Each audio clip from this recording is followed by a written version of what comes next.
Hello, Week to Warriors. So, this video is going to be on insomnia that comes back. So, like persistent insomnia. What do you do? So, I didn't really get any sleep last night, and I didn't get any sleep at all the night before. And I'm wondering why. So, I'm going to walk you through my troubleshooting process for not sleeping. So, I'm sitting there. I'm like, okay, I didn't sleep.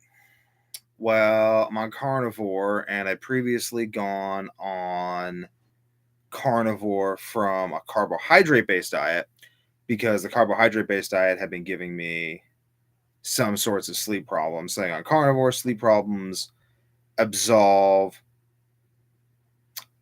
Okay. I actually realize what it is now. It's this probiotic. The probiotic I've been taking has soy. Because I started eating I was eating the carbs. I started taking this probiotic, and then I stopped sleeping, which didn't make any sense, but sometimes happens. Whatever. The probiotic must therefore contain soy, even though it is labeled soy free. So I'll just make the rest of the video about how you actually troubleshoot this. So this is an example of my troubleshooting that you just saw. So basically, I'm sitting there and I'm like, okay, so the things that I know cause insomnia: consuming toxic stuff like soy,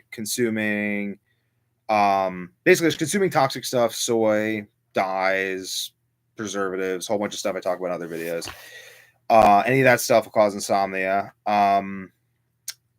Being way too stressed out or overworking myself, like overtraining, will cause insomnia. But I don't think I've been overtraining.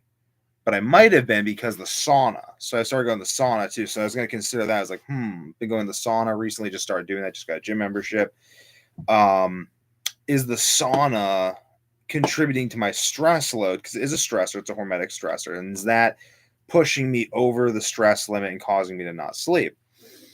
Or draining my electrolytes because it's making me sweat a lot. So it could be, but it's not the electrolytes because I took electrolytes and I wasn't really getting sleepy at all. So it'd probably be stress. So could be sauna. Doing that, but I think it's the probiotic that would make the most sense because I didn't sleep at all. It wasn't even like I got like bad sleep, which I typically, if I'm like overstressed, I'll like sleep, and it was like I didn't get any sleep at all. It was just no sleep, which is a hallmark of soy. So definitely soy there, but considering all these factors, being like, okay, like, am I working out too much? Am I, and like knowing what the specific triggers are for you. So for me, I think it's like working out too much, doing things that stress my body too much, or like stress me out too much. That'll definitely trigger insomnia again. Consuming soy definitely triggers like immediate insomnia.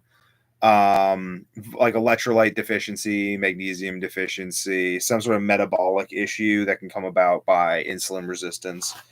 Not exercising enough, exercising too much, stressing, meal timing, all this sorts of stuff. It's very important. One thing I've been doing for meal timing very recently, it's really helpful, is just eating all the food at once. Like, and then you obviously switch back. I mean, like at some point in time, I'm going to start then eating more frequently. And then I'll be like, that really works for me. And then I'll go back to your body always switches. Like, understand your body always switches. And I find that in many ways, the extremes are easier to occupy than the middle. Like, either be awake or be asleep. Either be eating carbohydrates for energy or using fat for energy. Either be eating like large amounts at once and then fasting, or be eating snacking continuously throughout the day. Though actually I don't think that's generally good, because I think the real dichotomy is either be eating or not be eating. But sometimes what I will do is, let's say I'm having gut problems. Are you having gut problems? Like, you only eat a lot of food and process it well if your gut's healthy. But if you're having gut problems, which sometimes I have, like my food's not digesting well or whatever, then eating little bits of food, like little bit of applesauce and probiotic, little bit of applesauce and probiotic, can help your gut kind of get better. It's like a fire. Like, really, it's like a fire. It's like you put a bunch of wood on the fire all at once, it just dies. But if you build the fire up, then the fire's good and healthy, and you get lasting heat and energy from the fire. And then the fire can keep being built like larger and larger. So a good formula for building your metabolism is make sure your digestive system's working and primed, obviously. Eat a bunch of food, take some digestive enzymes or probiotics, take caffeine, go for a walk until the caffeine food hits you. Maybe go to the bathroom at that point. You might have to go to the bathroom. And then do a bunch of physical activity, then do a bunch of mental activity, and then take a nap. And basically what's going to happen is your body's going to like go. And it feels really good to both expend large amounts of energy at once and then rest. When I feel bad, it's usually when I'm just trying to like maintain this constant state. The body is dynamic. Life itself is dynamic. The sun is constantly rising and setting. We have to be in accordance with this, not even in like a hippy dippy way, but just in like our cells need to switch. Our cells need to switch metabolic pathways. Our cells need to engage and disengage. Everything is like that. Like, and we live in this constantly on society. So it's very difficult for people to do that because the society that we're in is just constantly on. It's constantly, the lights are constantly on. You can constantly get Uber Eats.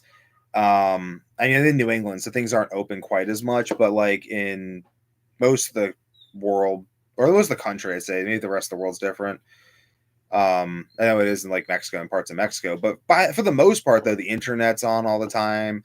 Like there's always something on. So, and like the artificial light, which is definitely very new, has made it possible for us to all occupy like an artificial world, like an artificial sleep wake cycle. And they've talked about how people, when they go out in the woods, they revert very quickly to being awake when the sun's up and being asleep when the sun's down, because that's just what you do. You have to have a very artificial environment to prevent that from happening, because that's just how people act.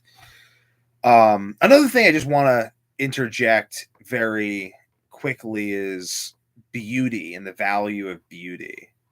Definitely going to make a video on that soon. Like, there's just beautiful houses in my area, and I hope they don't get torn down. I hope people like do things with them. I want to buy the one, do something with it when I got the money to, because beautiful houses deserve to be preserved.